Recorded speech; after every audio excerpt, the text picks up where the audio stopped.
Welcome back to Math Filament YouTube channel. Math Filament YouTube channel में आपका एक बार फिर स्वागत है। आज के वीडियो में हम लोग पढ़ने जा रहे हैं क्लास 12th की केमिस्ट्री की ये लेक्चर, जो इसमें हम लोग पढ़ेंगे ठोस में द्रव की विलेयता। तो हमारा चैप्टर जो आपने हेडिंग देख लिया होगा, हेडिंग है ठोस में द्रव की विलेयता, ठीक है ना। ठोस में द्रव की विलेयता। इससे पहले वाले लेक्चर में हमने लगभग आपको सारे चीज़ें बता दिया था। थोड़ा वीडियो आने में देर हो गया क्योंकि हम थोड़ा किसी काम में बिजी हो गए थे। खैर कोई बात नहीं है, लेकिन अब रेगुलरली हम लोग वीडियो यहाँ पे जो हमारी केमिस्ट्री की क्लासेस की जो वीडियो है उसको डेली डाला जाएगा। थोड़ा सा वीडियो लेट आ गया तो उसके लिए बहुत बहुत माफ़ी चाहते हैं। आज से हम लोग लगातार वीडियो डालने की कोशिश करेंगे क्योंकि हमारा मेन मकसद है क्लास 12th की केमिस्ट्री को बहुत ही अपने सिलेबस के अनुसार ख़त्म करना और समय पे ख़त्म करना। तो जिसके सिलसिला में अभी तक हमने इतना सारे लेक्चर आपको अपलोड कर दिया, लगभग 7 लेक्चर है ना। आई थिंक ये 8वां लेक्चर होगा, ठीक है। तो वीडियो को आपको बहुत ही बेहतरीन तरीक़ा से आपके सामने रखा जा रहा है ताकि आप अच्छे से अच्छे मार्क्स को स्कोर करें। हम थोड़ा बोर्ड पे आज नहीं पढ़ा पा रहे हैं क्योंकि उसका वजह यह है कि हम तो किसी काम में बिजी हो गए हैं। तो कोई बात नहीं, लेकिन बोर्ड पे जल्द ही वापस आएंगे, आपके साथ मिलेंगे और फेस टू फेस इंटरेक्ट करना आपसे अच्छा लगता है। खैर कोई बात नहीं, अब आज हम लोग केवल इस नोट्स के माध्यम से थोड़ा समझ लेते हैं कि विलेयता हमने आपको बताया था। तो उस दिन पिछले वाले लेक्चर में हम लोग विलेयता यानी घुलनशीलता भी पढ़ चुके हैं। थोड़ा सा रिकैप कर लेते हैं। उसके बाद हमारा जो मेन टॉपिक है गैस की द्रव में विलेयता यानी solubility of gases in liquid, इस चीज़ को हम लोग आगे भी डिस्कस करेंगे, है ना। तो चलिए शुरू करते हैं। ध्यान समझिएगा, विलेयता क्या है। विलेयता या घुलनशीलता, जिसको इंग्लिश में हम कहते हैं सोलबिलिटी। क्या कहते हैं? सोलबिलिटी, ठीक है।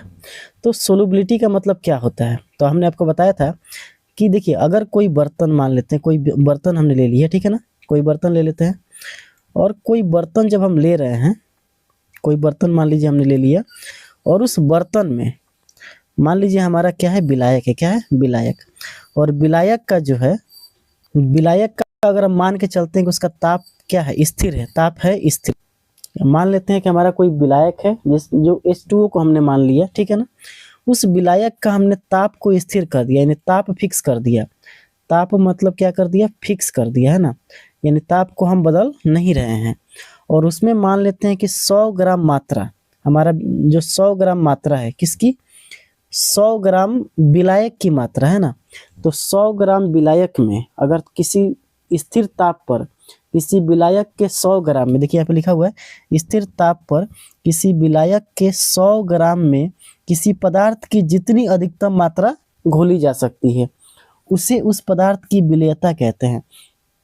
मतलब सीधा सा बात यह है कि विलेयता क्या होता है कि स्थिर ताप पर, अगर ताप को हमने फिक्स कर दिया, स्थिर ताप और विलायक का कितना लेना है मात्रा? 100 ग्राम।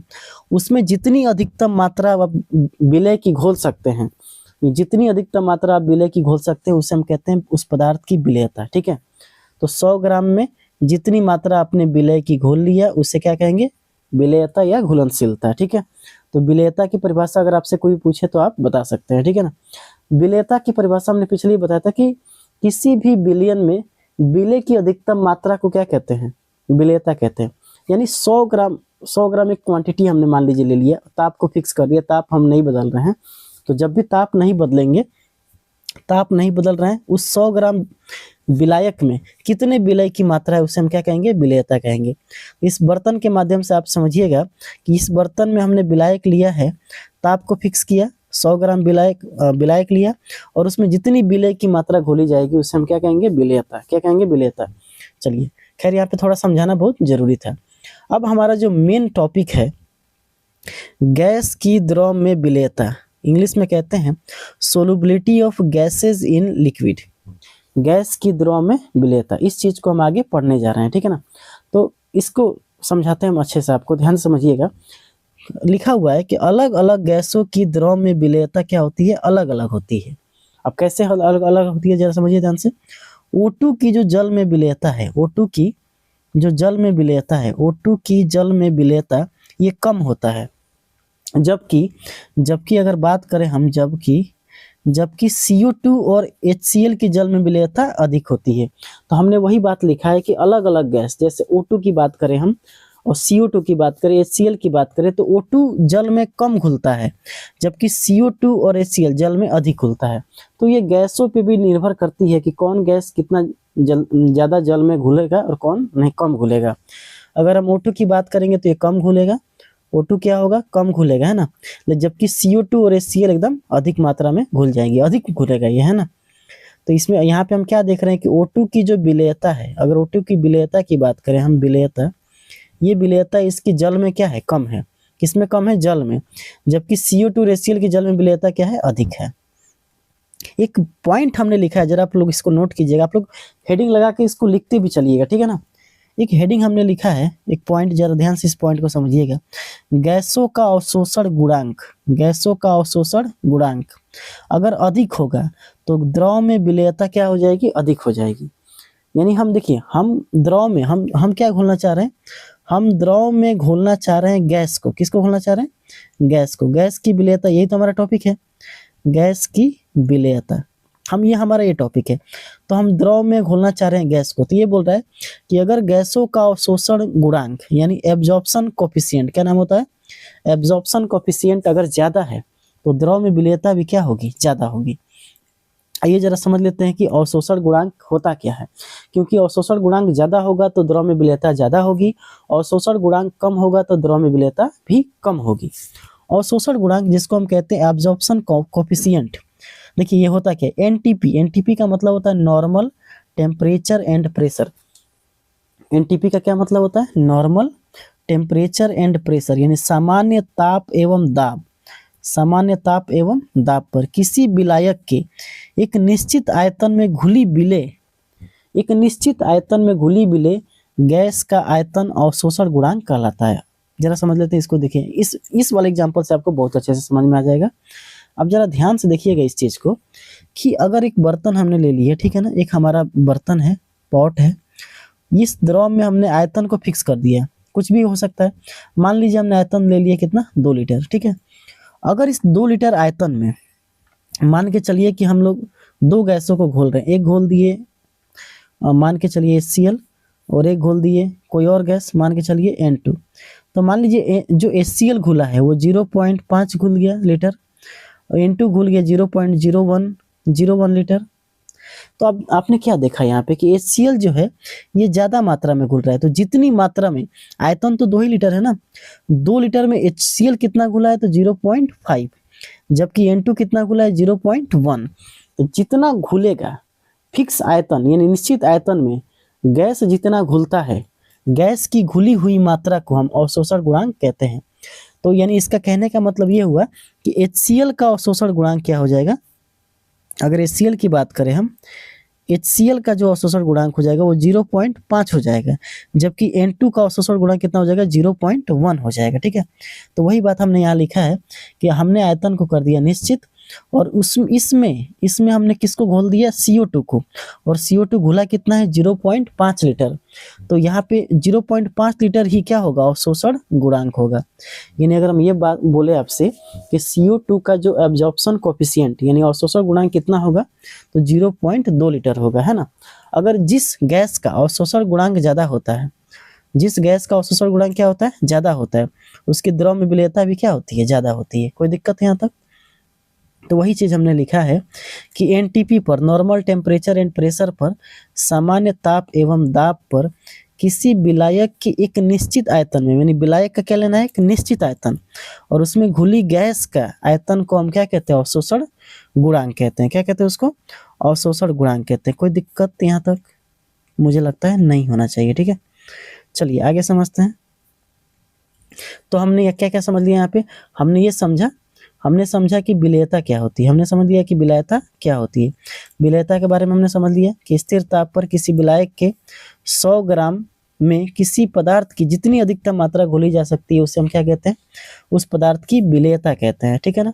यानी मान लीजिए विलायक हमारा 100 ग्राम है और 100 ग्राम में हमने कितना विलेय घोल दिया है जब ताप क्या है, स्थिर हो, तो उसको हम कह देंगे विलेयता। फिर हमने पढ़ा कि गैसों की द्रव में विलेयता, तो गैसों की द्रव में विलेयता यानी solubility of gases in liquid. तो अलग अलग गैसों की द्रव में विलेयता क्या होती है, अलग अलग होती है। जैसे O2 की जल में विलेयता कम है, जबकि CO2 और HCl की जल में विलेयता अधिक है। अगर अवशोषण गुणांक की बात करें तो हमने ये बोला कि विलायक का एक निश्चित आयतन लेना है और उस निश्चित आयतन पे और किस पर लेना है, एनटीपी पर, है ना, नॉर्मल टेम्परेचर एंड प्रेशर पर, और उसमें कितनी गैस घुल रही है, उसकी कितनी मात्रा घुल रही है, और जितनी मात्रा घुलेगी वही क्या होगा, अवशोषण गुणांक होगा। अगर किसी गैस का अवशोषण गुणांक ज़्यादा है तो द्रव में विलेयता भी क्या होगी, ज़्यादा होगी। इतना बात तो आपको समझ में आ गया। अगला हेडिंग आप लोग लिखेंगे कि गैस की द्रव में विलेयता को प्रभावित करने वाले कारक, इंग्लिश में क्या होगा, factor affecting the solubility, factor affecting the solubility of gases in liquid.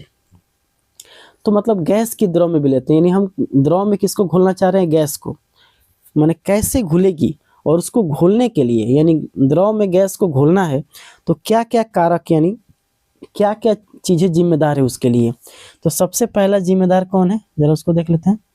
सबसे पहला जिम्मेदार है आपका, हेडिंग आप लोग लगाएंगे, सबसे पहले गैसों की प्रकृति, गैसों की प्रकृति, नेचर ऑफ गैस, गैसों की प्रकृति जिसको कहते हैं नेचर ऑफ गैस। अब यहाँ पे एक बात समझिएगा, ये यहाँ पे हमने क्या लिखा है कि देखिए, विलायक से क्रिया करने वाली, यानी विलायक से क्रिया करने वाली मतलब जो अभिक्रिया कर ले, क्या कर ले, अभिक्रिया, जिसको रिएक्ट कर जाए, जो क्या कर जाए, रिएक्ट कर जाए, जो क्या कर जाए, रिएक्ट कर जाए। तो विलायक से क्रिया करने वाली या विलायक में आयनित होने वाली, आयनित होने का मतलब है कि या तो प्लस में टूटे नहीं तो माइनस, प्लस माइनस में क्या हो जाए, टूट जाए, होने वाली गैस की विलेयता अधिक होती है। बहुत इंपॉर्टेंट बात है, ध्यान समझिएगा। विलायक से क्रिया करने वाली और विलायक में आयनित होने वाली गैस की विलेयता क्या होती है, अधिक होती है, गैस की विलेयता अधिक होती है। जैसे HCl, CO2, NH3 ये जल में अधिक घुलनशील होते हैं। अब ये घुलनशील अधिक क्यों होते हैं, या तो ये दो काम कर रहे होंगे, या तो ये क्रिया कर रहे होंगे या उससे अभिक्रिया कर ले रहे होंगे, या उसमें विलय में आयनित हो जा रहे होंगे, क्या हो जा रहे हैं, आयनित हो जा रहे होंगे, या दोनों हो जा रहे होंगे, क्रिया भी कर रहे होंगे और आयनित भी हो जा रहे हैं। आयनित होने का मतलब है कि जब जल में वो जाएगा तो प्लस माइनस में करके टूटेगा।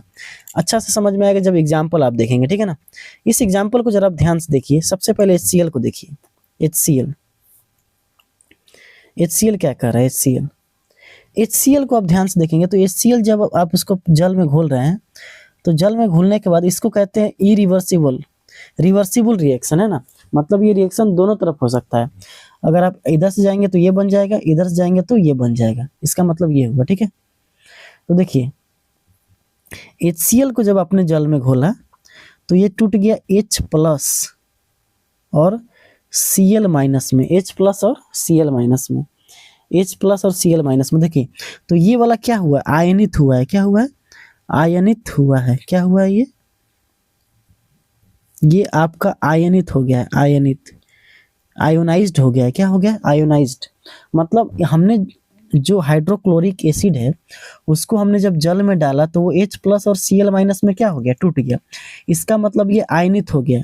और हमने आपको अभी बताया कि अगर किसी विलायक, देखिएगा ध्यान से, विलायक से क्रिया करने वाली या विलायक में आयनित होने वाली, तो क्रिया तो इसने नहीं किया लेकिन इसने क्या हो गया, ये क्या हो गई, आयनित हो गई, यानी ये प्लस माइनस में टूट गई। और जब प्लस माइनस में टूट गई तो क्या की, ये आयनित हो गई, क्या हो गई, आयनित हो गई। इसीलिए क्या है, ये जल में अधिक घुलनशील है। तो अगर आपसे कोई पूछेगा कि HCl जल में अधिक घुलनशील क्यों है, तो इसलिए घुलनशील है क्योंकि जब भी हम HCl को हम जल में डालते हैं तो वो आयंस में टूट जाती है, यानी आयनाइज्ड हो जाती है, आयनित हो जाती है। CO2 को देखिए, तब उसके बाद उसको देखिएगा, है ना, CO2 को अगर आप ध्यान से देखेंगे तो CO2 प्लस H2, ये जब आप इसको मतलब अभिक्रिया कराते हैं तो ये बन जाता है कार्बोनिक एसिड, क्या बन जाता है, कार्बोनिक अम्ल या कार्बोनिक एसिड। तो देखिए इसने क्रिया कर लिया, ये रिएक्शन हो गया और रिएक्शन करके एक नया पदार्थ बना दिया जिसको कहते हैं H2CO3। तो जब इसने क्या किया, ये जो है ये आयनित नहीं हुआ है, आप ध्यान से देखेंगे यहाँ पे, तो ये आयनित तो नहीं हुआ है, आयनित तो नहीं हुआ है, लेकिन ये क्या किया, क्रिया कर लिया है, क्या कर लिया है, ये क्रिया, यानी ये क्या किया है, क्रिया कर लिया। इसका मतलब ये हुआ कि ये दोनों मिलकर एक नए पदार्थ का निर्माण कर दिए, तो अभिक्रिया, जब दो या दो से अधिक पदार्थ आपस में मिलकर एक नए तीसरे पदार्थ का निर्माण कर लेते हैं, या दो से अधिक पदार्थों का निर्माण कर लेते हैं, उसे हम क्या कहते हैं, रासायनिक अभिक्रिया। तो ये अभिक्रिया करके क्या बना लिया, कार्बोनिक एसिड। क्या बना लिया, कार्बोनिक एसिड, जिसको हम कहते हैं अम्ल। एसिड मतलब क्या होता है, अम्ल। तो ये तो क्या किया, इसने कर लिया क्रिया। क्या कर लिया, क्रिया या अभिक्रिया।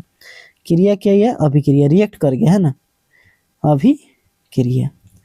अब देखिए जरा ध्यान से, तीसरा एग्जांपल देखेंगे जब NH3 को आप, तो NH3 में ध्यान से देखिएगा, NH3 में क्या हुआ है, जो NH3 है वो जल से अभिक्रिया करके ये बना लेता है NH4OH। क्या बना लेता है, NH4OH, जिसको हम कहते हैं अमोनियम हाइड्रा ऑक्साइड। क्या कहते हैं उसको, अमोनियम हाइड्रा ऑक्साइड। और जब ये और आगे जाता है तो ये आगे जाके टूट जाता है। कैसे टूटता है, तो NH4 प्लस और OH माइनस में, NH4 प्लस और OH माइनस में। तो आप तीनों अभिक्रिया को ध्यान से समझिएगा। हमने क्या किया यहाँ पे, आप ध्यान से समझिए, कलम चेंज करके ज़्यादा अच्छा रहेगा। अगर हम HCl की बात करते हैं, HCl क्या हुआ है, वो H प्लस और Cl माइनस में टूट गया, यानी ये आयनित हो गया। क्या हो गया, आयनित हो गया। अगर आप CO2 की बात करें तो CO2 जल से मिलकर क्या बना देता है, CO2, ये H2CO3 जो बनाता है कार्बोनिक एसिड। तो ये क्या कर लिया, अभिक्रिया कर लिया। क्या कर लिया, ये अभिक्रिया कर लिया। तीसरा जो हुआ, तीसरा क्या हुआ, तीसरा क्या किया, जैसे CO2 को NH3 को लेते हैं ना, NH3, तो NH3 ने क्या किया, जल से अभिक्रिया किया और ये बनाया पहले NH4OH, NH4OH। उसके बाद फिर ये जाके आगे टूटकर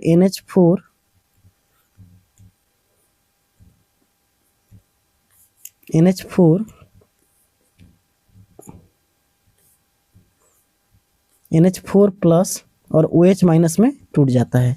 इसका मतलब इसने रासायनिक अभिक्रिया के साथ साथ क्या कर लिया, रासायनिक अभिक्रिया के साथ साथ इसने देखिए, इसको फिर समझिए, NH3 पहले H2O से अभिक्रिया किया, ठीक है ना, H2O से क्या किया, अभिक्रिया। अभिक्रिया करने के बाद क्या बना लिया इसने, कि थोड़ा ज़्यादा विजिबल नहीं है, थोड़ा ऐसा लेते हैं जो विजिबल हो जाता है ना।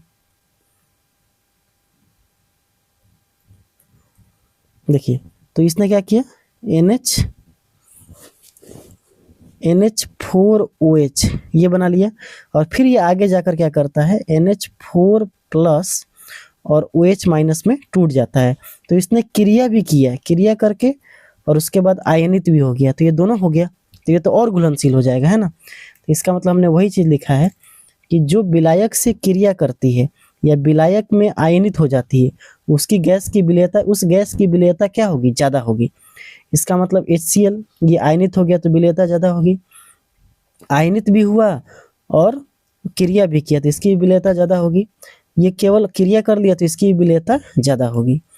अब ज़रा ध्यान समझिए यहाँ पे, विलायक से क्रिया न करने वाली या विलायक में आयनित न होने वाली गैस की विलेयता कम होती है। तो जाहिर सी बात है, अगर क्रिया करने वाली और आयनित होने वाली की विलेयता ज़्यादा होगी तो न क्रिया करने वाली और न आयनित होने वाली की विलेयता तो कम होनी ही चाहिए। जैसे में कि कौन कौन सा हो सकता है, तो जैसे में आप यहाँ पे देख सकते हैं, जैसे में हो जाएगा O2, जैसे में हो जाएगा N2, है ना, N2, जैसे में हो जाएगा हीलियम, जैसे में हो जाएगा H2।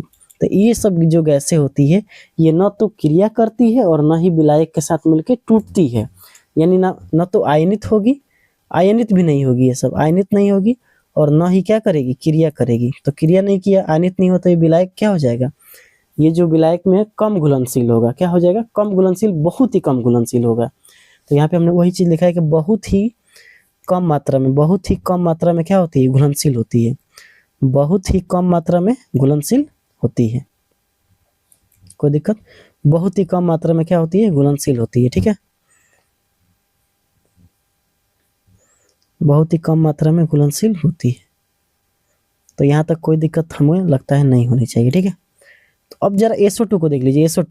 SO2 जो होता है वो जल से अभिक्रिया करके पहले तो बनाता है H2SO3। क्या बनाता है, सल्फ्यूरस एसिड। क्या बनाता है ये, सल्फ्यूरस एसिड H2SO3। और फिर जाके ये क्या हो जाता है, आयनित हो जाता है। जैसे क्या हो जाएगा, H प्लस और HSO3 माइनस, HSO3 माइनस। तो ये आयनित भी हुआ और अब आयनित भी हो गया और अभिक्रिया भी कर लिया। तो इसने तो दोनों कर दिया, तो ये भी क्या होगी, बहुत अधिक घुलनशील होगी। ठीक है, तो आपको हमने 3 एग्जाम्पल यहाँ पे समझाया। सबसे पहले HCl आयनित हुआ है तो अधिक घुलनशील है, NH3 आयनित भी हुआ है और क्रिया भी किया है तो ये भी घुलनशील होगा, CO2 क्रिया किया है तो ये भी घुलनशील होगा, बहुत घुलनशील होगा। अगर SO2 की बात करें तो SO2 क्रिया प्लस आयनित तो ये भी क्या होगा, अधिक घुलनशील होगा। जबकि अगर हम O2 की बात करें, O2, N2, हीलियम, हाइड्रोजन, ये कम मात्रा में घुलनशील होगा क्योंकि ना तो आयनित होते हैं ना ही क्रिया करते हैं। कोई दिक्कत यहाँ तक? तो पहला जो हमने आपको बताया कि गैस की प्रकृति, गैसों की प्रकृति, नेचर ऑफ गैसेस, ये आपको हमको लगता है पूरा समझ में आ जाना चाहिए। ठीक है ना, बहुत ही अच्छे से हमने इसको एक्सप्लेन किया है। आगे देखिए अगला क्या कह रहा है, अगला जो हेडिंग है, अगला हेडिंग आप देख रहे होंगे विलायक की प्रकृति, यानी नेचर ऑफ सॉल्वेंट या गैस की प्रकृति। अब मतलब कहने का मतलब ये हुआ कि विलायक की प्रकृति पे भी निर्भर करता है कि विलायक जो है वो कैसे गैस को लेकर अपने में घोलता है। यानी जो विलायक का जो रूप होगा, स्वरूप होगा, विलायक जैसा होगा वो ऐसे ही गैस को अपने अंदर घुलाएगा। जैसे कहने का मतलब ये है कि जब क्लास की बात आती है तो जो बच्चा पढ़ने में ठीक होगा, पढ़ने में तेज होगा, वो बच्चा हमेशा उसी बच्चा के साथ बैठता है जो पढ़ने में ठीक है। यानी हमेशा तेज जो बच्चा होगा वो अपने साथ बैठेगा, और जो बकलोल होगा, जो लफुआगिरी करेगा, जो घूमेगा, वो सब एक साथ बैठेगा, है ना। तो बैक जो देखते हैं आप लोग, ये सब एक साथ रहता है और ये सब एक साथ रहता है। तो आपको ये पता चल जाता है कि समान समान को घोलता है। कहने का मतलब ये है कि दोस्ती जो होती है समान लोगों में होती है। तो यहाँ पे भी देखिए विलायक अगर विलायक जैसा है, अगर वैसा ने गैस मिल गया तो दोस्ती आराम से हो जाएगी, है ना। दोस्ती क्या हो जाएगी, आराम से हो जाएगी। लेकिन अगर विलायक अलग है, मान लीजिए ये पढ़ने वाला लड़का है ना, पढ़ने वाला लड़का है और ये एकदम लोफर है, तो इसमें दोस्ती थोड़ा सा मुश्किल है। इसमें दोस्ती क्या हो जाता है, थोड़ा मुश्किल हो जाता है।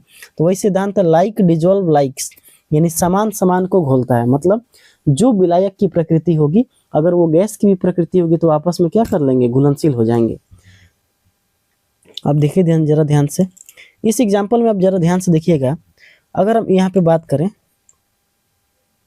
देखिए अगर H2O की बात करें, आप किसकी बात करें, H2O की, तो H2O की अगर आप बात कर रहे हैं तो यहाँ पे आप ध्यान से देखेंगे O और H ऐसे इसका स्ट्रक्चर होता है, संरचना होती है। तो इस संरचना में क्या होता है कि देखिए H और O में जो विद्युत ऋणात्मकता, क्या नाम है, इलेक्ट्रोनेगेटिविटी, विद्युत ऋणात्मक, कहने ऋणात्मक इलेक्ट्रोनेगेटिविटी है ना। इलेक्ट्रोनेगेटिविटी अगर आप ध्यान से देखेंगे तो हम थोड़ा आ जाते हैं यहाँ पे। देखिए इस वाले बोर्ड को आप जरा ध्यान से देखिएगा, ठीक है ना। इस पीरियड ये हो गया आपके सामने पीरियोडिक टेबल, है ना। इस पीरियोडिक टेबल में आप ध्यान से देख रहे हैं तो इस पीरियोडिक टेबल में जो, अगर आप ऐसे जाते हैं, ऐसे, है ना, देखिए अगर आप इस तरह जा रहे हैं ना, इस तरह, तो इसमें क्या होता है, विद्युत ऋणात्मकता इलेक्ट्रोनेगेटिविटी डिक्रीज होती है। क्या होती है, डिक्रीज होती है। मतलब अगर आप ऐसे जाएंगे तो इलेक्ट्रोनेगेटिविटी क्या होगी, विद्युत ऋणात्मकता वो क्या होगी, घटेगी। और जब ऊपर से आप नीचे आते हैं तो क्या होता है, विद्युत ऋणात्मकता क्या होती है, बढ़ती है। क्या होती है, बढ़ती है। क्या हो जाती है, बढ़ती है ना। बात समझ में आ रहा है। तो हमने आपको क्या बताया, देखिए अगर आप इस चार्ट को ध्यान से देखेंगे, पीरियोडिक टेबल को, तो आप क्या देख रहे हैं यहाँ पे कि इधर से इधर जाते हैं, इधर से इधर, तो विद्युत ऋणात्मकता बढ़ेगी, घटेगी। क्या होगी, घटेगी। और जब आप ऊपर से नीचे आते हैं तो भी क्या होती है, घटती है। हमने बढ़ती है वो बोल दिया, गलत है, वो घटती है। क्या होती है, घटती है। तो इसका मतलब ये हुआ कि अगर ऐसे आप जाइएगा, है ना, ऐसे, तो विद्युत ऋणात्मकता क्या होगी, घटेगी। और ऊपर से नीचे आएगा तो विद्युत ऋणात्मकता वो भी घटेगी। इसका मतलब ये हुआ कि अगर हम आपसे बोलें कि हाइड्रोजन ज़्यादा विद्युत ऋणात्मक है कि ऑक्सीजन, तो आप देखिए हाइड्रोजन यहाँ है और ऑक्सीजन यहाँ है, और हम जान रहे हैं कि ऐसे जाने पे विद्युत ऋणात्मकता क्या होती है, घटती है। इसका मतलब ऑक्सीजन ज़्यादा है, इसकी विद्युत ऋणात्मकता क्या है, ज़्यादा है। हम इलेक्ट्रोनेगेटिविटी बोलेंगे ना, ठीक है, इंग्लिश में इजी है। इसकी इलेक्ट्रोनेगेटिविटी क्या है, ज़्यादा है, और इसकी इलेक्ट्रोनेगेटिविटी क्या है, कम है। इसका मतलब अगर H और O की बात करें हम, तो ये ज़्यादा, ये अपने तरफ इलेक्ट्रॉन को खींचने की क्षमता रखता है, ये इलेक्ट्रॉन को क्या कर लेगा, खींच लेगा, यानी इसका इलेक्ट्रॉन को ये क्या करेगा, खींच लेगा। जैसे मान के चलिए इसके इलेक्ट्रॉन को खींचने के कारण क्या होगा, इस पर आएगा नेगेटिव चार्ज और इस पर आएगा पॉजिटिव चार्ज। अब यहाँ पे जो ये लिखे हम लोग, इसको कहते हैं पार्शियल नेगेटिव चार्ज, यानी आंशिक विद्युत ऋणात्मक, आंशिक ऋणात्मक, है ना। और इसको कहते हैं पार्शियल पॉजिटिव चार्ज, आंशिक धन आवेश। इसको कहें आंशिक धन आवेश और इसको कहेंगे आंशिक विद्युत ऋण आवेश। बात समझ में आ रहा है ना। तो हमने यहाँ पे क्या देख लिया, हमने ये देख लिया कि H जो है और O में, H और O में अगर हम बात करें तो इसका विद्युत ऋणात्मक इलेक्ट्रोनेगेटिविटी क्या है, ज़्यादा है, इलेक्ट्रोनेगेटिविटी वैल्यू ज़्यादा है, और इसका विद्युत ऋणात्मक मान क्या है, कम है। इसका मतलब इसके इलेक्ट्रॉन को ये क्या करेगा, अपनी ओर खींचने का काम करेगा, ये ज़्यादा मजबूत है तो इसके इलेक्ट्रॉन को क्या करेगा, अपनी तरफ खींचेगा, और अपनी तरफ जब खींचेगा तो इस पर कैसा चार्ज आ जाएगा, नेगेटिव चार्ज, और इस पर कैसा चार्ज आएगा, पॉजिटिव चार्ज। और वो भी पॉजिटिव चार्ज कैसा आएगा, आंशिक ऋण आवेश और आंशिक धन आवेश। बस इतना ही बात आपको समझना है। बस अब उस वाले टॉपिक पे हम लोग आ जाते हैं, ठीक है, जहाँ से हम लोग, देखिए यहाँ पे हम लोग थे, है ना। तो यहाँ पे आपको वही चीज़ देखना है। अभी हमने आपको बताया कि इलेक्ट्रोनेगेटिविटी वैल्यू की बात करें, हम विद्युत ऋणात्मक वैल्यू की बात करें, मान की बात करें, तो H का कम होता है और O का ज़्यादा होता है। अगर H का कम है और O का ज़्यादा है ना, ज़्यादा है, तो आप ध्यान से देखेंगे ये इसके इलेक्ट्रॉन को इधर खींचने की क्षमता रख रहा है और ये इसके इलेक्ट्रॉन को इधर खींचने की क्षमता रख रहा है। इसका मतलब इस पर कैसा चार्ज आएगा, नेगेटिव चार्ज, और इस पर पॉजिटिव चार्ज। इस पर पॉजिटिव चार्ज, इस पर दो नेगेटिव चार्ज आएंगे, क्योंकि इसके कारण और इसके कारण भी, ठीक है ना। तो ये दोनों के इलेक्ट्रॉन्स को अपनी तरफ खींचने की क्षमता रखता है। तो ये ज़्यादा विद्युत ऋणात्मक है और ये कम विद्युत ऋणात्मक है।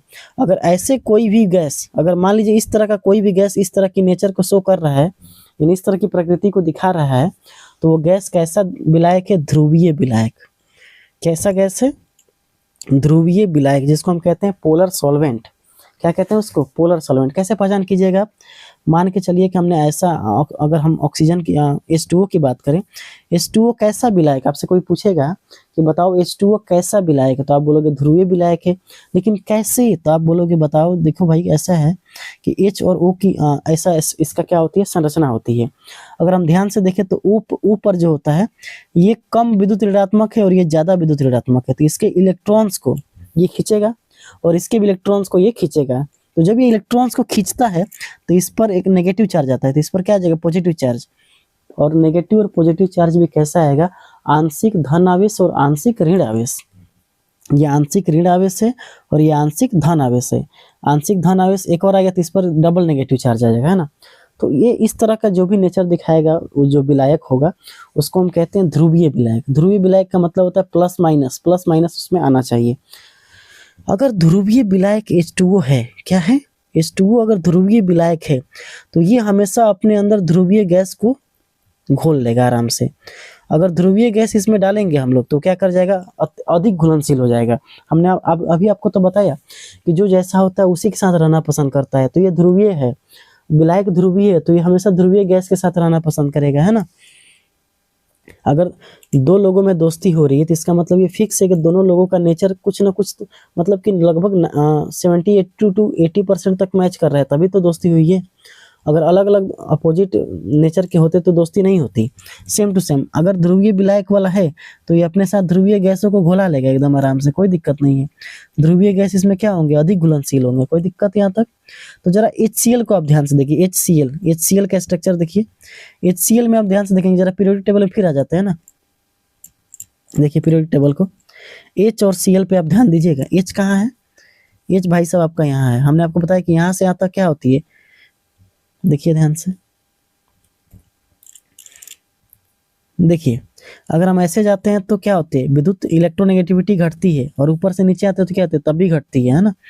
इसका मतलब ये हुआ कि अगर हम अब ध्यान से देखिएगा, बहुत ध्यान से देखिएगा, H यहाँ है ना, और Cl की बात, Cl किधर, Cl खोजिए तो Cl कहाँ है, मिला आपको Cl, देखिए यहाँ पे Cl। तो देखिए ये ज्यादा विद्युत ऋणात्मक है कि ये ज्यादा विद्युत ऋणात्मक है, तो आप बोलेंगे Cl ज़्यादा है।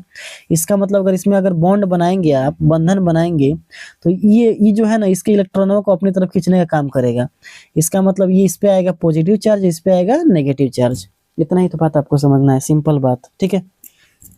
अब देख लीजिए वहाँ पे जहाँ पे हम लोग थे, तो जरा अब ध्यान से देखिए HCl को। ये आपका HCl रहा, ठीक है। आप देख रहे हैं यहाँ पे कि HCl में अगर आप देख रहे हैं तो ये ज़्यादा विद्युत ऋणात्मक है और ये कम विद्युत ऋणात्मक है। इसका मतलब इस पर नेगेटिव चार्ज आएगा, इस पर पॉजिटिव चार्ज आएगा। इसके इलेक्ट्रॉन्स को ये क्या करेगा, अपनी तरफ खींचेगा, क्योंकि ये मोर इलेक्ट्रोनेगेटिव एलिमेंट है। तो इसलिए ये कैसा है, ये भी तो ध्रुवीय गैस है ना। और अभी हमने आपको बताया कि जो जैसा होता है वैसा को अपने साथ रखना पसंद करता है। ध्रुवीय विलायक है तो ध्रुवीय गैस है, तो आपस में क्या होंगे, अधिक अधिक घुलनशील होंगे। इतना आप लोग नोट कर लीजिए, समझ में आ गया ना। चलिए आगे समझिए। तो हमने वही चीज लिख दिया है कि ध्रुवीय विलायक पोलर सॉल्वेंट, जैसे पोलर सॉल्वेंट H2O कैसा विलायक है, तो ध्रुवीय है, अध्रुवीय है या दोनों है। तो आप ऑप्शन में मार दीजिएगा ध्रुवीय विलायक है, ठीक है। ध्रुवीय गैस पोलर गैस जैसे HCl, जैसे NH3, HCl और NH3 की विलेयता अधिक होती है। भाई साहब HCl को तो हमने समझा दिया, लेकिन NH3 भी क्या होती है, इसकी विलेयता भी अधिक होती है, जो हम आगे आपको समझाएंगे, ठीक है। तो जरा आप ध्यान से देखिए कि कहने का मतलब मेरा ये हुआ कि ध्रुवीय विलायक अपने अंदर ध्रुवीय गैसों को आराम से घुला लेगा, यानी उसकी घुलनशीलता अधिक होगी। HCl जैसे NH3 है ना, ये दोनों ध्रुवीय गैस है, तो ये आराम से घुल जाएंगे। लेकिन अध्रुवीय गैस जैसे नॉन पोलर गैसेज जो जल में बहुत कम घुलनशील होंगे। भाई साहब जैसे मान लो O2 हो गया, H2 हो गया, N2 हो गया, ये तो अध्रुवीय है। जरा देखो ना O2 को, O2 का स्ट्रक्चर बनाओ ना तुम, देखो O और O पर कितने लोन पेयर होते हैं, 6 ना। अरे भाई O2 का कितना होता है, 8 है ना होता है। तो 2 और 6 में टूटेगा तो 6 लोन पेयर। देखो 2 तो स्टेबल है ना, 6 बच गया, तो 6 लोन पेयर यहाँ ले लो, यहाँ भी ले लो, 6 6। बोलो, हम लोग लोन पेयर ले लिए ना। अब इस पे बॉन्ड बनाएंगे, तो मान लो ये इसके साथ बॉन्ड बन जाएगा, क्योंकि दो रहेगा तब स्टेबल होगा। यहाँ भी 2 रहेगा तो स्टेबल हो जाएगा। कई गो लोन पेयर बच गया, 4 गो, इधर भी 4 गो, इधर भी 4 गो। अब बताओ दोनों में कौन विद्युत ऋणात्मक है। हम ये कह रहे हैं कि एक ही आदमी है, दोनों में से कौन मजबूत है, तो कैसे हमें पता चलेगा, बताओ ना। ये O है, ये भी O है, तो कौन मजबूत है कौन कमजोर है, कैसे हम पता कर सकते हैं। तो इसमें हमको कुछ पता नहीं चलेगा। इसका मतलब ये क्या है, अध्रुवीय विलायक है। क्या है, अध्रुवीय विलायक। उसी तरह H2 को देख लो, N2 को देख लो। तो ये जो आप तीनों को देख रहे हैं आप, ये अध्रुवीय विलायक है। और अध्रुवीय विलायक कभी भी ध्रुवीय विलायक के साथ घुल ही नहीं सकते, बहुत कम घुलनशील होंगे, है ना। क्योंकि हमने आपको भी बताया, जो जैसा होता है वैसा ही घुलता है अपने अंदर, ठीक है। तो हमने वही चीज यहाँ पे बहुत ही अच्छे से लिख दिया है कि HCl और NH3 ये ध्रुवीय विलय गैस है, ध्रुवीय गैस है, इसलिए H2O अधिक घुलनशील होता है, ठीक है ना। देखिए समझिएगा ध्यान से। देखिए H2O का स्ट्रक्चर हमने बना भी दिया आपको। H2O का कैसे बनेगा देख लीजिए। जैसे देखिए अब यहाँ पे थोड़ा आपको एक स्ट्रक्चर भी समझा देते हैं। H हो गया, यहाँ पे H हो गया और O हो गया, ठीक है ना। हाइड्रोजन के पास एक इलेक्ट्रॉन में होता है, ठीक है ना, क्योंकि इसकी परमाणु क्रमांक कितना होता है, 1 होता है। इस हाइड्रोजन के पास कितने इलेक्ट्रॉन होते हैं, 1 होते हैं। और ऑक्सीजन का होता है कितना, देखो 2n² फार्मूला लगाया जाता है ना, तो 2, ठीक है। अगर n का मान रखोगे 2 रख दो, तो 2 दूना 4 दूना 8, या तो 2 रखो, 2 होगा तब स्टेबल होगा, नहीं तो 8 होगा तो स्टेबल होगा, ठीक है। अब देखो ऑक्सीजन का, देखो ऑक्सीजन का है कितना, 8 है। ऑक्सीजन का परमाणु क्रमांक कितना होता है, 8 होता है। तो 2 हो गया, अब बच गया 6, तो 6 स्टेबल थोड़ी है। अभी बेचारा स्टेबल नहीं है, सब इसका अस्थाई नहीं है, तो ये क्या करेगा, खोजेगा कोनो ना कोनो के, कोनो हमारे साथ मिलकर बॉन्ड बना ले, है ना। हम बहुत ही अकेले हैं, तो ये सब क्या करेगा, बॉन्ड बनाने की कोशिश करेगा। देखिए यहाँ पे, तो इसका 6 लोन पेयर हो गया। कई लोन पेयर हो गए, 6 लोन पेयर। अब देखो कलम चेंज करके बताते हैं ना, जरा अच्छा रहेगा। देखो यार, देखिए तो देखिए ये H हो गया, ये H हो गया, और यहाँ पे हो गया। इसका इलेक्ट्रॉन का ही एगो ना, इसका इलेक्ट्रॉन का ही एगो, और इसके पास कितने हैं, 6 लोन पेयर हैं। अभी हमने आपको बताया 6 लोन पेयर हैं। तो ये इसके साथ मिल जाएगा और ये इसके साथ मिल जाएगा। और H और O में अभी हमने आपको बताया था कि H क्या है, कम, बहुत कमजोर है, इसका विद्युत ऋणात्मक वैल्यू बहुत कम है, तो इसके इलेक्ट्रॉनों को ही खींच लेगा, इसके इलेक्ट्रॉनों को ही खींच लेगा। और खींच के देखो, ये देखो दो दो चार दो छः और दो को इसका मिलके कितना हो गया, इसका मिलके कितना बना दिया 8। ये स्टेबल हो गया, ये भी इसको भी स्टेबल हो गया ना, और बेचारा को भिखारी बना दिया। इसका भी काम हो गया। देखो ये दोनों मिलके 2 हो गया, 2 चाहिए ना किसी को, अगर 2 या तो 2 बनाए या तो 2 बनाए नहीं तो 8 बनाए। तो ऑक्सीजन 8 बना लिया और हाइड्रोजन ने क्या कर लिया 2-2 करके बना लिया। तो ये भी स्टेबल वो भी स्टेबल। नहीं होता है कि दोनों मिल के क्या कर लिया, अपने आप को मजबूत बना लिया, है ना। तो सब बस इनका यही काम है कि मिल के अपने आप को मजबूत बनाना है, ठीक है ना। तो अब देखो ये कम है, ये कम है इलेक्ट्रॉन, इसका विद्युत ऋणात्मक वैल्यू कम है, इसका विद्युत ऋणात्मक मान कम है और O का ज्यादा है ना। तो इसका देखो इस पर एक प्लस चार्ज आएगा, इस पर एक प्लस चार्ज आएगा, इस पर भी एक प्लस चार्ज आएगा, और इस दोनों प्लस चार्ज के चलते इस पर 2 नेगेटिव चार्ज आ जाएगा। तो कैसा है, ध्रुवीय विलायक है। कैसा विलायक है ये, ध्रुवीय विलायक। कोई दिक्कत, HCl का तो बताइए किए थे अभी, HCl वाला समझ में आ गया था। एक NH3 का आपको बता देते हैं, ठीक है ना। NH3 समझिएगा ध्यान से, NH3 यही है ना।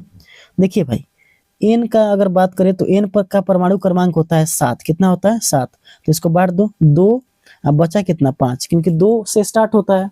पहले जो ऑर्बिट है, जो कक्षा है, उसमें 2 इलेक्ट्रॉन होंगे, बच गया 5। अभी देखो N का है तो ये 5 को लेके अब घूम रहा है सब, है ना। तो 5 को लेके घूम रहा है, 1 2 3 और 2 को इधर इसके पास है, ठीक है। 5 को हो गया ना। अब हाइड्रोजन भी 3 गो है, तो इसको भी एक एक का तलाश है। इस हाइड्रोजन को एक का तलाश है, इसको भी एक का तलाश है और इसको भी एक का तलाश है। तो ये बोलेगा आओ ना मिलके हम बॉन्ड बना लेते हैं, ये बोलेगा आओ ना हम तुम मिलके बॉन्ड बना लेते हैं, ये बोलेगा आओ ना मिलके हम तुम बॉन्ड बना लेते हैं। अब बताओ नाइट्रोजन और हाइड्रोजन में कौन मजबूत है, इलेक्ट्रोनेगेटिविटी वैल्यू इसकी ज्यादा है, तो इसके इलेक्ट्रॉनों को ये खींचेगा, इसके इलेक्ट्रॉनों को ये खींचेगा, इसके इलेक्ट्रॉनों को ये खींचेगा। और जब इसके इलेक्ट्रॉनों को ये खींच रहा है तो इस पर नेगेटिव चार्ज, इस पर भी नेगेटिव चार्ज और इस पर भी नेगेटिव चार्ज, इस नेगेटिव नहीं पॉजिटिव चार्ज, इस पर क्या आएगा पॉजिटिव चार्ज। इस तीनों के बदौलत इस पर क्या आ जाएगा 3 को नेगेटिव चार्ज। तो माइनस माइनस माइनस, ठीक है, माइनस माइनस माइनस। और 2 का इसका लोन पेयर बच गया, 2 को अभी एकदम आराम से है, घूम रहा है सब, है कि नहीं। तो मेरे कहने का मतलब ये है कि ये भी कैसा विलायक है, ये कैसा मतलब गैस है, ध्रुवीय गैस है। देखो ये कैसा गैस है, ध्रुवीय गैस है। और जो ध्रुवीय गैस होता है वो ध्रुवीय विलायक में अधिक घुलनशील होता है। यही तो बात हुआ था अभी तक। SO2 को देख लो, SO2, S और O की बात करते हैं, जरा पीरियोडिक टेबल में जाते हैं। कौन मजबूत है, S मजबूत है कि O मजबूत है, अभी पता चल जाएगा। देखिए S और O, यहाँ पे है O और S किधर है, S खोजिए S। और ऊपर से नीचे आते हैं तो क्या होता है, विद्युत ऋणात्मकता क्या होती है, घटती है। क्या होती है, घटती है। तो बताइए O का ज्यादा होगा, S का कम होगा ना। O ज्यादा होगा तब तो S में कम होगा, यहाँ से घट रहा है तो मतलब O का ज्यादा, फिर S का, फिर AC का, फिर TE का, फिर PO का। तो इसका मतलब ये हुआ कि O का विद्युत ऋणात्मक वैल्यू ज्यादा है और S का कम है। S का कम है, बात खत्म। इतना ही तो काम करना है। देखिए अब जरा यहाँ पे देखिए फिगर को, जरा ध्यान से देखिए, यही है ना। तो अब जरा यहाँ पे ध्यान से देखिएगा कि S जो है वो कमजोर है और SO जो है वो क्या है, मजबूत है। तो अब देखिए S के पास जो इलेक्ट्रॉन होता है, इस पर इलेक्ट्रॉन जो होता है, देखिए ये O हो गया, O के पास कितना होता है 6 ना, तो 2 को यहाँ हो गया और 2 और 2 और 2, ठीक है। इस पर भी 2 को होगा, 6 को। ऑक्सीजन पे तो 6 को बचा हुआ था। इस पर कितना होता है, तो S का होता है 16। कितना होता है 16। तो 2 8 बच गया कितना 6 ना, 2 8 तो स्टेबल हो गया, 8 पे स्टेबल हो गया क्योंकि इसका परमाणु क्रमांक होता है 16। तो 2 8 2 4 2 8 10 10 6 16, तो 16 को होना चाहिए। तो यहाँ पे इसका 2 को बचा और इस पर भी 2 को बचा। तो अब देखो क्या होगा, ये इसके साथ बॉन्ड बना देगा, है ना, जिसको ऐसे लिखते हैं। देखिए ये इसके साथ बॉन्ड बना देगा और ये इस दोनों के साथ मिलकर बॉन्ड बना देगा। तो आराम से सब बराबर हो गया। देखो इसका भी 8 हो गया, इसको भी गिन लो 8 हो गया कि नहीं, देख लो 2 2 4 2 6 2 8। इसका भी देख लो यहाँ से, इसको मिलाने से ये भी क्या हो गया 8 हो गया। तो ये दोनों आपस में क्या कर लेते हैं, बॉन्ड बना लेते हैं। और अभी हमने आपको बताया कि कौन मजबूत है, एस मजबूत है कि ओ मजबूत है, एस मजबूत है कि ओ मजबूत है। तो ओ मजबूत है, इसका मतलब ये मजबूत है, तो इलेक्ट्रॉन को ये अपनी तरफ खींचेगा, ये अपनी तरफ इलेक्ट्रॉन को खींचेगा और ये अपनी तरफ इलेक्ट्रॉन को खींचेगा।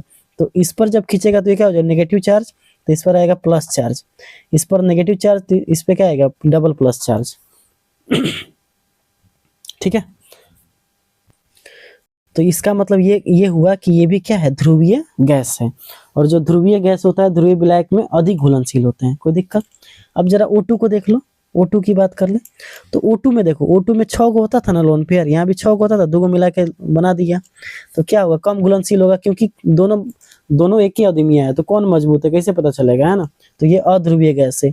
उसी तरह एन में देखो, एन का कितना होता है, एन का होता है 7, 7 2 अब 5, ऐसे ना तोड़ेंगे तो 5 इलेक्ट्रॉन बचा, तो 3 का पेयर बना लेता है सब, है ना। तो ये ट्रिपल बॉन्ड बना लेता है इसको। ये भी कैसा गैस है, अध्रुवीय गैस। और हाइड्रोजन का तो एक ही होता है, ये भी कैसा गैस है, अध्रुवीय गैस। तो यहाँ पे हमने बस इतना ही आपको समझाया कि विलायक की प्रकृति या गैस की प्रकृति में क्या होता है, कि जो ध्रुवीय विलायक होगा, बस इतना ही समझिएगा, ध्रुवीय विलायक, उसमें ध्रुवीय गैस क्या हो जाएंगे, अत्यधिक घुलनशील। ध्रुवीय गैस अधिक घुलनशील, अधिक घुलनशील, अधिक घुलनशील। ठीक है,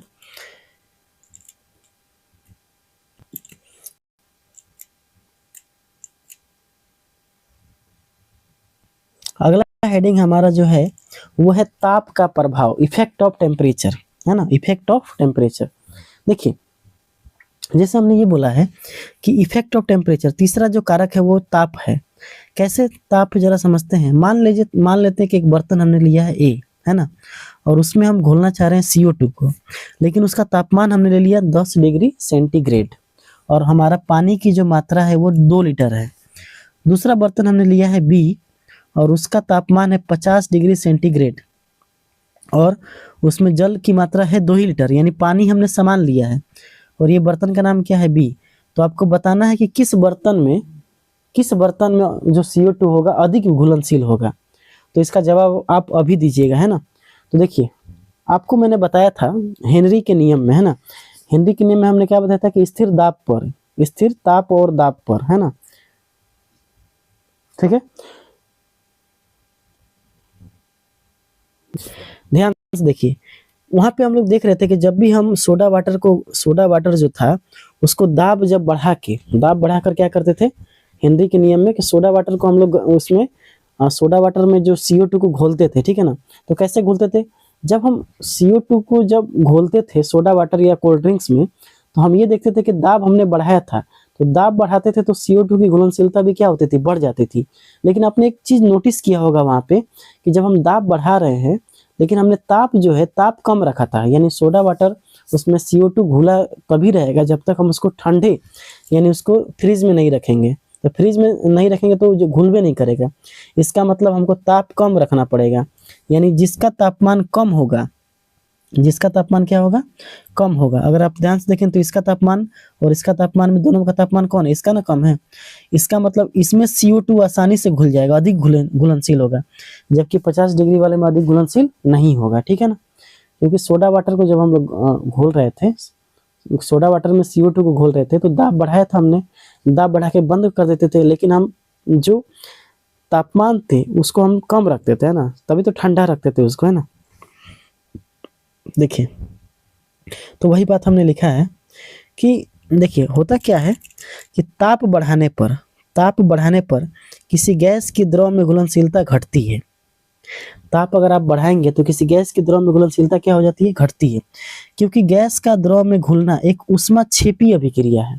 ऊष्माक्षेपी अभिक्रिया को कहते हैं एक्सोथर्मिक रिएक्शन, यानी जब गैस द्रव में घुलती है तो ऊष्मा बाहर निकलती है। इसका मतलब क्या हुआ कि जब हम H2O को CO2 के साथ घोल रहे हैं तो ये बनता है कार्बोनिक एसिड, क्या बनता है, कार्बोनिक अम्ल, और साथ में ऊष्मा निकलती है, क्या निकलती है, ऊष्मा निकलती है। इसका मतलब अगर आप इसको H2O में CO2 को घोल रहे हैं तो ऊष्मा क्या होगी, निकलेगी, ऊष्मा क्या हो जाएगी, निकलेगी, ऊष्मा निकलती है। ठीक है ना, अगर आप मान लीजिए ऊष्मा जब आप देंगे, ऊष्मा बढ़ाएंगे, ऊष्मा अगर बढ़ाने लगेंगे तो ये रिएक्शन शिफ्ट कर जाएगा उल्टा। जैसे ऊष्मा ये निकल रही है अब और आप ऊष्मा देते गए तो अब रिएक्शन अब इधर चला जाएगा, उल्टा हो जाएगा। और यही तो लीच चैटेरियस का प्रिंसिपल यही कहता है ना कि जब आप ऊष्मा किसी ऊष्मा शोषी अभिक्रिया ऊष्मा क्षेपी अभिक्रिया में जब आप ऊष्मा को बढ़ाएंगे तो रिएक्शन उल्टा हो जाता है ना। देखिए ये ऊष्मा क्षेपी अभिक्रिया है, इसको जब ये होगा तो ऊष्मा निकलेगा और आप इसको और गर्म कीजिएगा तो ये उल्टा हो जाएगा, उल्टा भागने लगेगा। इसका मतलब जल और CO2 यानी CO2 घुलवे नहीं करेगा। अगर आपको CO2 को घोलना है तो तापमान कम रखना पड़ेगा ना, तभी तो ये रिएक्शन पॉसिबल होगा और ऊष्मा निकलेगी। लेकिन अगर आप ऊष्मा ही देने लग जाएंगे तो होगा क्या, ये जो रिएक्शन होगा ये अब CO2 घुलना नहीं चाहेगा, CO2 भागना शुरू कर जाएगा। इसका मतलब CO2 निकलना शुरू कर जाएगा, तो घुलेगा कैसे ना। देखिए इसका मतलब ये कि ताप बढ़ाने पर किसी गैस की द्रव में घुलनशीलता घटती है, क्योंकि गैस का द्रव में घुलना एक कैसा अभिक्रिया, ऊष्माक्षेपी अभिक्रिया है। क्योंकि ऊष्मा क्या निकलती है, बाहर निकलती है। जब आप H2O को CO2 के साथ घोल रहे हैं तो देखिए कार्बोनिक अम्ल बन रहा है, साथ साथ ऊष्मा भी निकल रही है, इसीलिए कैसा अभिक्रिया है ये, ऊष्माक्षेपी अभिक्रिया। ठीक है। और एक चीज नोट में आप याद रखिएगा, इस चीज को नोट में एक चीज आपको याद ये रखना है कि ली चैटेरियस प्रिंसिपल, क्या नाम है इसका, ली चैटेरियस प्रिंसिपल, ये क्या कहता है, कह रहा है कि यदि हम किसी ऐसी प्रणाली का तापमान बढ़ाते हैं जो पहले से ऊष्मा बाहर निकल रही है, मतलब कहने का मतलब है कि ऊष्माक्षेपी अभिक्रिया है वो, यानी अगर कोई अभिक्रिया मान लीजिए पहले से ऊष्माक्षेपी है ना, यानी उसमें से ऊष्मा निकल रही है। अगर आप ऊष्मा निकल रही है और उसमें आप अगर ऊष्मा मतलब बढ़ा देंगे, यानी उसमें आप उसको आप अगर गर्म करने लगेंगे तो वो इक्विलिब्रियम पीछे की ओर खिसक जाएगी, मतलब जो पहले हो रहा था वो उल्टा हो जाएगा, है ना, रिएक्शन उल्टा कर जाएगा। तो मतलब यही हुआ कि ताप बढ़ाने पर, इसका अर्थ यही हुआ कि तापमान बढ़ाने पर घुली हुई गैस विलयन से बाहर निकलने लगेगी और विलेयता क्या हो जाएगी, कम हो जाएगी। ठीक है ना, विलेयता क्या हो जाएगी, कम हो जाएगी। बात समझ में आ गया। तो हमने बस इतना ही जाना कि अगर नॉर्मल सामान्यतः अगर बात करें हम तो ताप बढ़ाने पर क्या होता है, विलेयता कम होती है। ताप बढ़ाने पर गैस के द्रव में विलेयता क्या होती है, कम होती है। लेकिन इसका एक अपवाद भी है। नोट में आप लिखिएगा, नोट में लिखिएगा कि H2 और हीलियम, हाइड्रोजन और हीलियम गैस की जल में विलेयता या घुलनशीलता ताप बढ़ने पर बढ़ती है। अभी तक हमने क्या देखा कि जब भी ताप को हम बढ़ा रहे थे तो जो विलेयता थी वो कम हो जाती थी। लेकिन हाइड्रोजन और हीलियम गैस जो ऐसे गैस हैं जिसमें उल्टा होता है, ताप अगर आप बढ़ाइएगा तो इसकी घुलनशीलता भी बढ़ती है। क्योंकि ऐसा क्यों होता है, क्योंकि ऐसा इसीलिए होता है कि ये ऊष्मा शोषी अभिक्रिया है, एंडोथर्मिक रिएक्शन है। क्योंकि इस रिएक्शन को होने के लिए हमको ऊष्मा देना पड़ेगा, और जिसमें ऊष्मा देंगे तो तभी तो वो घुलेगी। यानी अगर आपको H2 और हीलियम को घोलना है तो आपको ताप देना पड़ेगा, यानी ऊष्मा शोषी अभिक्रिया है। और ऊष्मा शोषी अभिक्रिया में ताप अगर आप देंगे तो ये अधिक घुलनशील हो जाएगा। ठीक है ना, तो इसका मतलब यही हुआ कि ऊष्मा शोषी अभिक्रिया में ताप बढ़ाने पर विलेयता क्या हो जाती है, बढ़ जाती है। तो आप बस इतना याद रखिएगा कि सामान्यतः ताप बढ़ाने पर जो गैस की द्रव में विलेयता कम होती है, लेकिन हाइड्रोजन और हीलियम के मामले में ताप बढ़ाने पर विलेयता बढ़ जाती है, क्योंकि ये ऊष्माशोषी अभिक्रिया है ना। और ऊष्माशोषी अभिक्रिया में हम जानते हैं कि ताप बढ़ेगा तो विलेयता भी क्या हो जाएगी, बढ़ जाएगी। चौथा कारण समझ लीजिए, 3 कारण समझा दिया आपको हमने। चौथा कारण करें कि विलायक में अन्य पदार्थों की उपस्थिति। यानी मान लीजिए पहले अगर कोई बर्तन है ना, और उसमें पहले से आपने कुछ घोल के रखा हुआ है, जैसे मान लीजिए नमक घोल लिया, जैसे पानी हो गया है ना, पानी, और पानी में आपने पहले नमक घोल दिया है और आप चाह रहे हैं कि CO2 को भी घोलें, तो उस केस में जो, जैसे कहने का मतलब है कि जब नमक नहीं था तब उसकी जो विलेयता होगी और जो नमक होने से जो विलेयता हो जाएगी, वो दोनों में अंतर आ जाएगा। कहने का मतलब है कि 2 बर्तन हमने ले लिए, ठीक है ना, यहाँ पे एक ले लिया H2 और इसमें नमक नहीं है, हम CO2 को घोल रहे हैं। एक बर्तन हमने ऐसा ले लिया जिसमें H2O है और प्लस NaCl नमक भी है, और उसमें हम CO2 को घोल रहे हैं, तो इसमें जो विलेयता होगी ज़्यादा होगी, इसमें विलेयता कम होगी। यानी कहने का मतलब ये सीधा है, ये है कि विलायक में अन्य पदार्थों की उपस्थिति से गैस की विलेयता क्या हो जाती है, कम हो जाती है। अगर कोई भी पदार्थ पहले से उसमें मिला हुआ है और आप चाहेंगे कि उसकी विलेयता बढ़ जाए तो नहीं बढ़ेगी, कम हो जाएगी। तो ये आपका था चौथा कारण। और ये अंतिम कारण जो है दाब का प्रभाव, दाब का प्रभाव, इफेक्ट ऑफ प्रेशर। तो देखिए, अगर गैस का दाब आप बढ़ाते हैं तो विलेयता भी क्या होती है, बढ़ जाती है, उसके डायरेक्टली प्रोपोर्शनल होती है। और यही तो हेनरी का नियम है कि किसी भी गैस का दाब बढ़ाने से उस गैस की द्रव में विलेयता बढ़ जाती है। गैस की द्रव में विलेयता क्या हो जाती है, बढ़ जाती है। इस बर्तन को आप जरा ध्यान से देखिएगा, ठीक है ना। इस बर्तन में हमने क्या किया है कि इस बर्तन में यहाँ तक आप देखेंगे तो यहाँ पे क्या है, जल है, यहाँ पे जल है। और यहाँ पे आप देख रहे हैं इस वाले में, तो यहाँ पे है CO2। अगर हम ये ये लगा हुआ है पिस्टन, क्या लगा हुआ है, पिस्टन। और इस पिस्टन पे हम क्या करते हैं, इसको दबाना शुरू करते हैं ऐसे, है ना। जब इस पिस्टन को हम दबाएंगे तो जब ये पिस्टन दबेगी तो होगा क्या कि गैस का दाब आपने क्या कर दिया, बढ़ा दिया। तो जैसे ही आपने गैस का दाब बढ़ाया तो अब गैस के जो अणु होंगे वो पास पास आ जाएंगे। जैसे जितने भी अणु थे बिखरे हुए थे, अब जब ये बीकर यहाँ तक आएगा तो अब ये अणुओं को पास पास हो जाएंगे ना, ये अणु अब एक दूसरे से पास पास आ जाएंगे। और जैसे ही पास पास आएंगे अणु तो होगा क्या कि प्रति इकाई आयतन है, मान लीजिए कि 1 mm³, एक मीटर क्यूब, यानी एक प्रति इकाई आयतन में गैस के अणुओं की, जैसे मान लीजिए एक मीटर लंबाई, 1 मीटर चौड़ाई और 1 मीटर ऊंचाई की बात करें हम, तो उसमें गैस के अणुओं की संख्या क्या हो जाएगी, जितनी पहले थी उससे ज्यादा हो जाएगी, यानी अणुओं की संख्या बढ़ जाएगी। अणुओं की संख्या क्या हो जाएगी, बढ़ जाएगी। अगर ये अणुओं की संख्या बढ़ जाएगी तो अब क्या होगा कि CO2 के जो अणु होंगे वो जल के अणुओं से टकराना शुरू करेंगे और बार बार टकराएंगे। और बार बार टकरा के क्या होंगे, जो गैस के अणु होंगे वो द्रव के अंदर प्रवेश कर जाएंगे, जिससे घुलनशीलता क्या हो जाएगी, बढ़ जाएगी, ठीक है ना। तो एंड द समरी हम लोग बस इतना ही कहना चाहते हैं कि अगर हम दाब को बढ़ाएंगे तो विलेयता बढ़ जाती है। अब 5 पॉइंट को एक कंक्लूड करते हैं हम। सबसे पहले हमने आपको बताया कि विलेयता क्या होता है, तो स्थिर ताप पर किसी विलायक में 100 ग्राम किसी पदार्थ की जितनी मात्रा घुली जाती है उसे हम क्या कहते हैं, विलेयता कहते हैं। विलेयता को प्रभावित करने वाले कारक की बात किया हमने। सबसे पहले बताया गैसों की प्रकृति, कि अलग अलग गैसों की प्रकृति अलग अलग द्रव में अलग अलग विलेयता उसकी होती है, ठीक है ना।